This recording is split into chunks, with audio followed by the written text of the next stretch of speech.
चलेगा। हमारे धर्म, हमारे राष्ट्र, हमारे इष्ट के विषय में फिर ये नपुंसकता होगी कि अपने इष्ट की निंदा, अपने गुरु की निंदा, अपने प्रभु की निंदा, अपने राष्ट्र की अवहेलना, अधर्माचरण देखकर हम मौन रहे कि नहीं हम साधु हैं, हमें सहन, हमें गाली दोगे, हमें मारोगे, सह लेंगे, लेकिन हमारे इष्ट के प्रति, हमारे गुरु के प्रति, हमारे धर्म के प्रति बोलोगे तो प्राण न्यौछावर कर देंगे, तुम्हें बोलने लायक नहीं रखेंगे।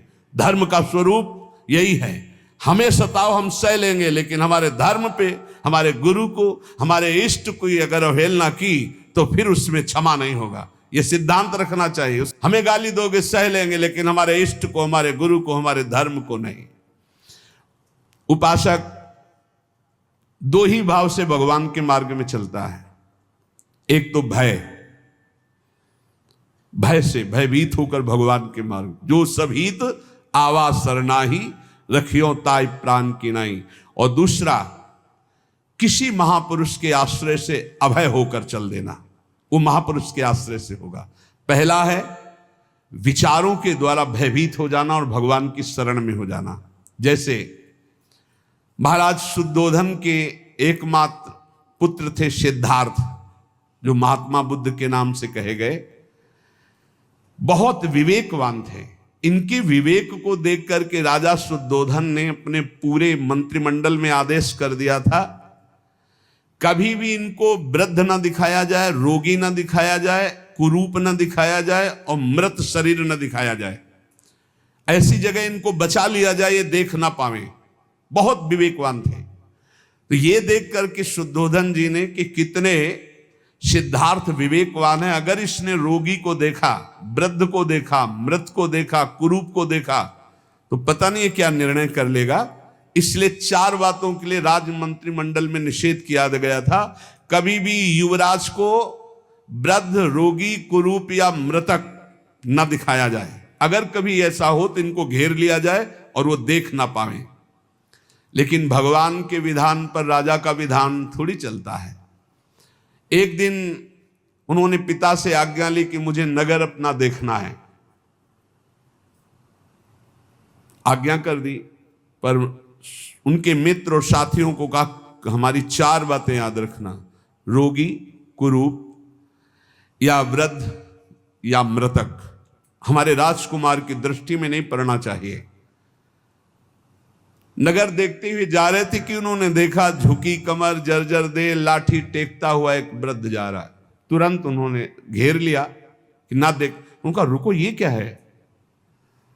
तो उनका ये एक हमारा आपका जैसा शरीरधारी मनुष्य है, ऐसा मनुष्य होता है, धीरे धीरे लाठी टेके। ये कैसा है? बोले ये जो आपकी अवस्था है, इसके बाद जो अधेड़ अवस्था आती है, फिर ये वृद्धावस्था आती है। मतलब मेरे शरीर की भी यही अवस्था होगी? हाँ राजकुमार, यदि पूरा जीवन जिया जाए तो जवानी के बाद वृद्धावस्था आती है। चलो वापस चलो, मुझे अब नहीं देखना। एकांत में बैठकर बहुत चिंतन किया। आज जवानी है, पत्नी प्रिय लग रही है, परिवार प्रिय लग रहा है, राज प्रिय लग रहा है। कल वो दशा आ जाएगी शरीर की कि लाठी लेकर के एक एक कदम झुक झुक कर चलना होगा। फिर सत्य क्या है? एक दिन फिर कहा मुझे नगर दर्शन कराने के लिए। फिर आज्ञा हुई। बड़ी सावधानी इस बार रखी गई थी, लेकिन मार्ग में देखा कि एक हड्डी हड्डी शरीर में है, जैसे टीबी का मरीज, मिर्गी का मरीज, बार बार वो फेन उगल रहा है, भूमि पर तड़प रहा है, कोई उसके पास नहीं। राजकुमार सिद्धार्थ नजदीक गए। ये क्या है? उनका महाराज ये मनुष्य ही है। ऐसी दशा क्यों हुई? ये रोग से युक्त है। तो किसी को भी ऐसा रोग हो सकता है? हाँ राजकुमार, किसी को भी रोग हो सकता है ऐसा। ये इसकी दशा, फेन निकल रहा है, शरीर इस कोटि का हो गया है। चलो मैं वापस नहीं देखना चाहता। एकांत गए। जवानी के बाद वृद्धावस्था, और जवानी में भी इस तरह के रोग जिससे उसकी हड्डी हड्डी हो गई शरीर में, वो फेन उगल रहा था, वो मूर्छित हो रहा था कष्ट से। फिर आखिरकार सत्य क्या है? जीवन का रहस्य क्या है? तीसरी बार फिर कुछ दिनों बाद कहा मैं नगर यात्रा में जाना चाहता हूं। फिर आदेश हुआ, भगवान का विधान, राम नाम सत्य है, राम नाम सत्य है। एक मुर्दे को लोग, रुको, राजकुमार रखो, खोलो, इसमें क्या है?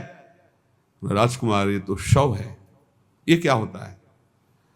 बोले जो बूढ़ी अवस्था देखी, जो रोगी अवस्था देखी, इसके बाद ये मृत अवस्था आती है, आदमी मर जाता है। तो मैं भी मर जाऊंगा?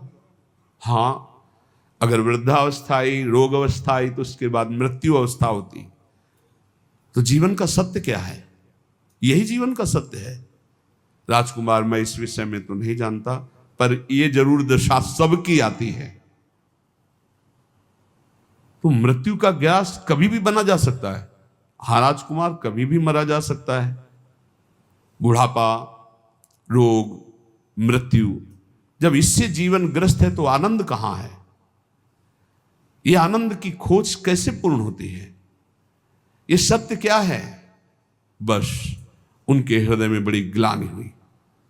रात्रि में अपनी पत्नी को देखा, पुत्र को देखा, आखिरी प्रणाम किया और कहा मैं इस आनंद में नहीं टिक सकता, मुझे सच्चिदानंद चाहिए, जो सत्य है, परम चैतन्य घन है। मैं रोगी या बुढ़ापा या मृत्यु अवस्था आने के पहले उस अवस्था को पाना चाहता हूं जहां न रोग छू पावे, न दुख छू पावे, न मृत्यु छू पावे। और भाग पड़े घर से। नवीन पत्नी थी, नवजात पुत्र था, छोड़कर भाग पड़े। एकांत स्थल इहासने सुस्यत में शरीरम, इसी आसन पे शरीर चाहे सूख जाए, अस्थियां टूट जाए, चाहे मृत्यु हो जाए, पर जब तक ब्रह्मबोध नहीं होगा मैं इस वृक्ष के नीचे से नहीं उठूंगा। और ब्रह्मबोध करके ही उठे, इसलिए उस वृक्ष का नाम बोध वृक्ष हुआ। और उन्होंने भगवत साक्षात अपने स्वरूप का, अपनी आत्मा का साक्षात्कार किया। तो या तो ये भय लग जाए इस तरह विचार करके भगवान की शरण में, और या फिर किसी भगवत प्रेमी महात्मा के प्रभाव से निर्भयता आ जाए। अब मुझे किसी की कोई परवाह नहीं, मैं भगवान की शरण में होकर निरंतर नाम जप करता हूं। निर्भयता के आनंद में आत्मस्वरूप का बोध, या भयभीत होकर भगवान के भजन से उस निर्भय पद की प्राप्ति। दो में कोई एक तो हो, यहां बीच में है, ना तो पूर्ण भयभीत है और ना पूर्ण निर्भय है। इसीलिए संसार के राग में रमे हुए हैं। संत जन कहते हैं एक को स्वीकार करो, या तो भगवान के भक्तों का आश्रय लेकर निर्भय पद, और या भयभीत होकर भगवान की शरण में हो जाओ और अपने स्वरूप का बोध प्राप्त करो। उपासक, जब तक शरीर तुम्हारा स्वस्थ रहे तब तक किसी दूसरे शरीर से अपने शरीर की सेवा मत लो, नहीं तो भगवत प्राप्ति में बाधा पड़ जाएगी। ध्यान दीजिए, बहुत काम की बात है। जरा पानी लाना, नहीं, अगर उठ करके लाने लायक हो तो स्वयं लीजिए, किसी से पानी मत मांगिए। अमुक काम कर, बिल्कुल नहीं। अगर ऐसा करते हो तो यहाँ संत महापुरुष निषेध करते हैं। जो दूसरों से अपनी सेवा कराता है, शरीर स्वस्थ होते हुए अपने शरीर की आराम व्यवस्था चाहता है, वो नरक भले प्राप्त कर ले, ब्रह्मबोध तो नहीं प्राप्त कर सकता, ना भजन कर सकता है। नियम लो, जब तक शरीर स्वस्थ है किसी से पानी की भी चाह मत करो। अपना कपड़ा लत्ता, अपनी कार्य व्यवस्था, अपनी दिनचर्या अपने हाथ से होनी चाहिए, किसी का भी सहयोग नहीं। और ऐसा था इसलिए कह रहा हूं कि अब तो भगवत सहारे है, किडनी खराब है तो जैसे प्रभु रखे, नहीं तो भिक्षावृत्ति और अपने दिनचर्या में अन्य संत भगवान की सेवा करना, लेकिन अपनी कभी किसी से सेवा किसी भी तरह की न कराना। अगर पानी भी लाना तो स्वयं लाते थे। अपनी श्री जी की सेवा, अपना कार्य स्वयं करे। पहला ये नियम है भगवत प्राप्ति का, शुद्ध ज्ञान प्राप्ति का। जब तक शरीर स्वस्थ हो तो अपनी किसी भी तरह की कोई सेवा स्वीकार न करे किसी से। दूसरा, किसी भी संसारिक मनुष्य से राग नहीं होना चाहिए। अगर संसारिक मनुष्य से राग करोगे तो अपने शरीर का देहाभिमान पुष्ट रहेगा, जिससे पंच तत्वों में तुम्हारी प्रीता रहेगी, फिर जन्म मरण बना रहेगा। तीसरा, ये शरीरासक्ति ही तुम्हारे जन्म का कारण है, इसलिए इस संसार में जन्म मृत्यु के चक्कर को काटने के लिए शरीरासक्ति का नाश करो। खान पान भोग विलास प्रीता प्रणाम नमस्कार ये सब शरीरासक्ति को पुष्ट करते हैं, इनसे बचो। उचित भोजन, उचित जलपान, एकांत सेवन, श्री जी की सेवा, असंगता अपने शरीर से, असंगता अपने, हर समय शरीर का चिंतन होता रहता, ध्यान से देख लो। इसी के चिंतन को बदलकर प्रभु के चिंतन में जो निरंतर कर देता है वो भगवत प्राप्त हो जाता है। चौथा, मन और चित्त की वृत्तियां संसार में दो ही तरह से जाती है, एक रागात्मक एक द्वेषात्मक। जो राग द्वेष से संसार का चिंतन करता रहता है वो अज्ञानी है और दुर्गति का पात्र बनता है। इसलिए राग द्वेष का त्याग करके निरंतर सब में भगवत भाव रखते हुए खूब भजन परायण रहे। चौथा, संसार के बंधे हुए पुरुष के लक्षण। तुम जीवन मुक्त हो गए हो इसके आगे लक्षण है, तुम जीवन बंधन युक्त है इसका लक्षण। कैसे जानोगे तुम जीवन मुक्त हो चुके हो और कैसे जानोगे तुम बंधे हुए हो? पहला, जो भूख से पीड़ित होकर उसको सह न पाए और व्याकुल हो जाए। दूसरा, जो प्यास से पीड़ित होकर उसे सह न पाए और व्याकुल हो जाए। तीसरा, जो बीमारी से पीड़ित होकर व्याकुल हो जाए और भजन छूट जाए। चौथा, जो बुढ़ापा अवस्था से युक्त होने का अंदर डर बैठ जाए और सोचे कि मैं ऐसा भजन करूं कि मैं कभी बूढ़ा ही ना हूं या कभी रोगी ही ना हूं। भजन का प्रयोग शरीर सुख के लिए करने लगना। राग, द्वेष, मोह, निद्रा में सुख, भयानक चिंताएं, भय, खेद, स्वेद, विस्मय, शोक, मंद, अरति, वो जन्म मरण चक्र को प्राप्त होने वाले बंधन से युक्त पुरुष का ये लक्षण है। ये लक्षण है जो भूख प्यास बीमारी बुढ़ापा राग द्वेष मोह निद्रा चिंता भय खेद स्वेद विस्मय शोक मंद अरति जन्म मरण, यह है बंधन युक्त पुरुष का लक्षण। जो बंधन रहित होता है वो भूख से कभी व्याकुल नहीं होता, प्यास से कभी व्याकुल नहीं होता, वो बीमारी से कभी व्याकुल नहीं होता, बुढ़ापे का कोई भय नहीं होता, किसी से राग द्वेष नहीं होता, ना अपने शरीर से मोह, ना किसी के शरीर से मोह, ना किसी तरह की नींद आदि का सुख होता है। नींद में सुख है उसी को मिलता है जो बंधा हुआ पुरुष है। नींद ही नहीं होती, होती ही नहीं, आगे चलकर तमोगुण खत्म हो जाता, नींद ही नहीं होती। जितनी देर पड़े रहो मंत्राकार वृत्ति, समय आया उठो चल दो। चिंता, किस बात की चिंता? जब भगवान हमारे रक्षक हैं, भरण पोषण करने वाले हैं। खेद, किस बात का खेद? जब करता ही नहीं बचा तो खेद किस बात का? स्वेद, किसी भी तरह की परेशानी नहीं, किसी भी तरह का कोई विकार नहीं, कोई आश्चर्य नहीं, कोई शोक नहीं, बुद्धि मंद नहीं, कोई दुख नहीं, न जन्म न मरण। ये होते जीवन मुक्त महापुरुष के लक्षण। क्षमा, आर्दव, सत्य, शौच, संयम, तपस्या, त्याग, अकिंचनता, शुद्ध ब्रह्मचर्य, ये जीवन मुक्त महापुरुष के लक्षण होते हैं। उसमें स्वाभाविक की स्थिति आ जाती है। गुरुदेव कहते हैं कि चेत जा, दोषों का त्याग करके तू जीवन मुक्त बन। जैसे घीव दूध में रमी रहा व्यापक सब ही ठोर, दादू बकता बहुत है मथ काढ़े ते और। जैसे दूध में घी है पर वो प्रक्रिया से निकलेगा, ऐसे नहीं निकलेगा। ऐसे ही कोई गुरु कृपा पात्र, तर्क करना तो लोगों को बहुत आता है। सत्संग में एक बार कहा था कि जब आपको भगवत प्राप्ति होगी तो किसी के प्रमाण की जरूरत नहीं पड़ेगी, आपका हृदय बता देगा। तो किसी ने प्रश्न किया, सुखदेव जी को तो प्रमाण की जरूरत पड़ी, वो जनक जी के पास गए, वो आपने तो कहा प्रमाण की जरूरत नहीं, तो सुखदेव जी ने गुरु बनाया था क्या किसी को?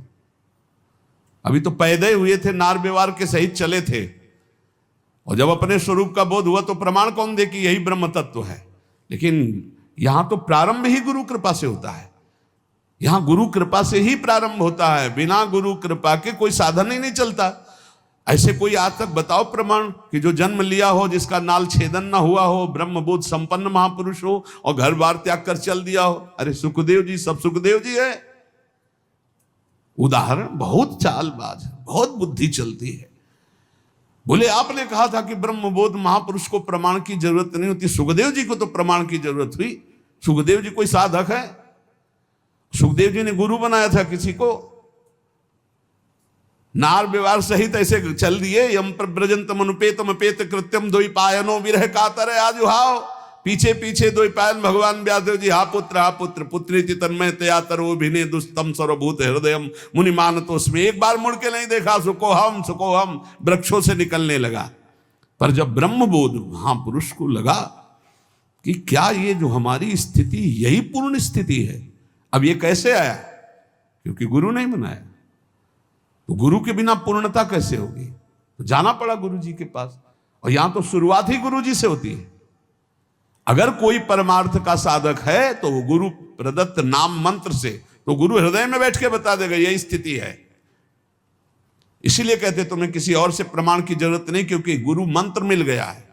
क्या कहा जाता है? गुरु मंत्र। मतलब गुरु ने अपना सारा स्वरूप दे दिया। नाम सुकृत धन अपनी जीवन अतिहित मान देत वरदान। दूध में घी है, रम रहा है, लेकिन बिना प्रक्रिया के नहीं जान सकते। वो प्रक्रिया गुरु से मिलती, युक्ति से मुक्ति। जैसे दूध को आप कढ़ाई पे डाल के पूड़ी नहीं निकाल सकते, पर घी है उसमें। पर जब उसे दही जमाते हैं, मंथन करते हैं, मक्खन निकालते हैं, फिर उसे तपाते हैं, तब जाकर घी बनता है। ऐसे ही परमात्मा सबके हृदय में है, पर कोई गुरु कृपा पात्र युक्ति जानता है गुरुदेव से, और वो विचार के मंथन के द्वारा ज्ञानाग्नि को प्रज्वलित करके साफ कर्म संस्कार भस्म करके परमात्मा को प्रकाशित कर लेता है। दादू मन ही सो मल उपजय, मन ही सो मल धोई। सीख चले गुरु साध की, तो मन निर्मल होई। अगर मन मनमानी किया जाए तो मलिन हो जाता है, और यदि साधु गुरु की आज्ञा में चला जाए तो मन निर्मल हो जाता है। मलिन मन बंधन कारक और निर्मल मन भगवत प्राप्ति कराने वाला। इसलिए राम जपे रुचि साधु को, साधु जपे रुचि राम। दादू दोनों एक टक यह आरंभ यह काम। जो नाम जप करता है, जैसे हम बोले राधा, तो किशोरी जी भी हमारे का स्मरण करती है। पक्का समझो, संतों ने देखा है। अगर तुम एक बार कहते हो राम, तो राम जी भी तुम्हें सुमिरन करते हैं। एक बार कृष्ण, तो कृष्ण जी भी आपका सुमिरन करते हैं। इसलिए विश्वास करो, आप राधा राधा रट रहे तो श्री जी आपको देख रहे। तभी कहा गया बिसरी हो ना बिसारी हो, यही दान मोहि देव। श्री हरिवंश की लाड़िले, मोहि अपनी कर लो। मैं आपको ना भूलूं, आप हमें ना भूले। पूजा मान बढ़ाइया, आदर मांगे मन। राम गाहे सब परिहरे, सोई साधु जन। पूरा संसारिक आदमी यही चाहता है, पूजा मान बढ़ाई, रुपया पैसा। लेकिन साधु वही है, भगवान का भक्त वही, जो भगवान को चाहता है, केवल भगवान को। भरण पोषण तो भगवान अपने आप करते हैं। विष सुख माही रमि रहा, माया हित चित लाई। सोई संत जन उबरे, स्वाद छोड़ गुण गाई। सब विषय सुख की चाह करते हैं, भगवान की चर्चा करने पर भी। प्रवचन करना, उपदेश देना, सबका परिणाम यही मांगना, रुपया पैसा भोग सामग्री। कह रहे हैं वही संत है, वही भक्त है, जो सब वस्तुओं का मोह छोड़कर भगवान से मिलना चाहता है। भगवान की गीत गाकर भगवान की प्रसन्नता। प्रेम कथा हरि की कहें, करे भगत लवलाई। पीवे पिलावे राम रसो, जन मिलबो आई। जो भगवान की प्रेम चर्चा करते हैं और उसी चर्चा में डूबते हैं, जो स्वयं भगवत रस पीते दूसरों को पिलाते हैं, वही भक्त जन है। भगवान कृपा करें, ऐसे ही भक्त जनों का संग दें। जैसे भूखे को बहुत स्वादिष्ट भोजन मिल जाए, यदि तुम्हारी आकांक्षा है कि अच्छा अच्छा खाने को मिले, तो हमारी श्री जी को, महारानी जी को 56 भोग लगता है और 7 बार भोग लगता है। 7 बार। यार जिनके श्री चरणों में महावर लाल जो लगाते हैं, लालजू के चरण रखने की चौकी को ब्रह्मा शंकर सनकादि वंदना करते। ध्येयम सदा परिभवग्नम अभीष्ट दोहम तीर्थास्पदम शिव विनंचिनुतम शरण्यम। ये क्या क्या चाहिए, क्या प्रभु ऐसे करुणा में क्या चाहिए। जब हम कह रहे ना गुस्सा है तो हमारी स्वामी जी मुस्कुरा रहे, ए चुप रहे, बच्चों की बात में नाराज होता है। बच्चे ही तो है, बच्चे ही है, इसलिए हम कुछ भी गुस्सा में जैसे बोलते भी हैं तो हमारी श्री जी कहती चुप, कुछ नहीं होगा, वो और आनंद में रहेगा। ऐसी स्वामी जी अभी अभी आए ये बात, श्री जी हमारी जानते हो क्या बोली है, और आनंद में रहेगा। क्यों कि मेरा दयालुता और कृपालुता के स्वभाव का क्या फल हुआ। अब हम लोग थोड़ा तो अपनेपन के कारण ऐसा, लेकिन हमारी स्वामी जी ने उत्तर जानते हो क्या दिया है कि हमारी दयालुता और कृपालुता के तुम स्वरूप को क्या समझते हो। अरे ऐसो के क्या, और इससे बड़े भी अपराध करे तो भी हम दया ही करती है, हम कृपा ही करती है। अन्नम मिष्टमिव क्षुधाति विकलस्याम्भो यथा शीतलम। जैसे प्यासे को पानी मिल जाए और भूखे को स्वादिष्ट अन्न मिल जाए। संक्लिष्टस्य पिपासया हिमहृदस्य धर्मैरपि। जैसे धूप से तपे हुए को शीतल छाह मिल जाए, जैसे दरिद्र को कोई महान पारसमणि मिल जाए, धन राश मिल जाए, जैसे योग साधना में लगे हुए को परमात्मा की प्राप्ति हो जाए, ऐसे ही जो वृंदावन धाम का आश्रय लेकर राधा किशोरी का भजन करता है उसकी हर कामना पूर्ण हो जाती है। जो चाहोगे पक्का, जो चाहोगे प्राप्त हो जाएगा। अरे हमारी श्री जी को समझो, ये कोई देवी देवता नहीं है, ये लालजू के हृदय का मूर्तिमान प्रेम है, प्रेम लाडली जू प्रेम है। और जैसे कहा गया कि श्री कृष्ण यहां रुके ही नहीं, तो तुम श्री कृष्ण को, किन श्री कृष्ण को जानते हो? अभी किसी श्री कृष्ण को नहीं जानते हो। जो श्री कृष्ण के रूप में अवतार लिया, हमारे निकुंज के ठाकुर आनंदाज नंद के द्वार, दास अनन्य भजन रसकारण प्रगटे लाल मनोहर ग्वार, तो उन्हीं के लिए तो हमारी श्री जी प्रकट हुई। चलो वृषभानु गोप के द्वार जन्म लियो, मोहन हित श्यामा आनंद निधि सुकुमार। ये कभी एक कदम भी वृंदावन से बाहर नहीं गए हमारे प्रिया प्रीतम।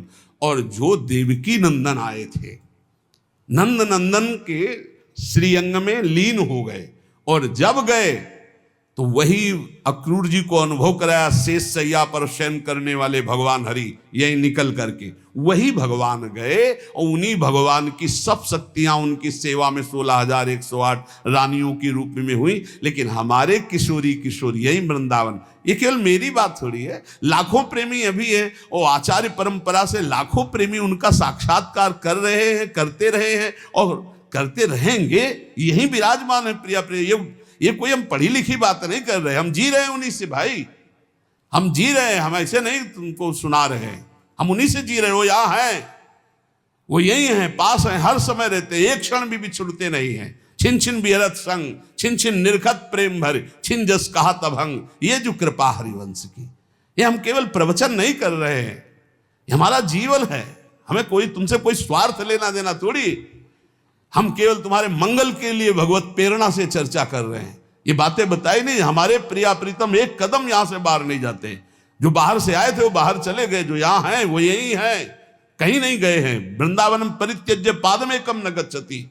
और वही हमारे प्रियाजू के प्रीतम है, वही राधापति है। श्री लाडली लालजू के विषय में जानना है तो रसिको, भगवत रसिक रसिक की बातें रसिक बिना को समझ सके ना।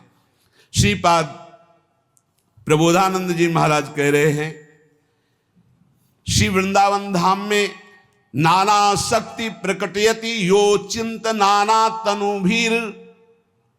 जो शक्ति तुम्हें जागृत करनी, ये भूमि महान ताकतवर है, उस शक्ति को जागृत कर सकते हो, जो शक्ति चाहते हो आप। भागवतिक शक्ति में प्रेम चाहते हो, भक्ति चाहते हो, ज्ञान शक्ति, जो चाहोगे वो तुम्हें वृंदावन प्रदान। यहां की साधना में बड़ा जोर है, बहुत जोर है।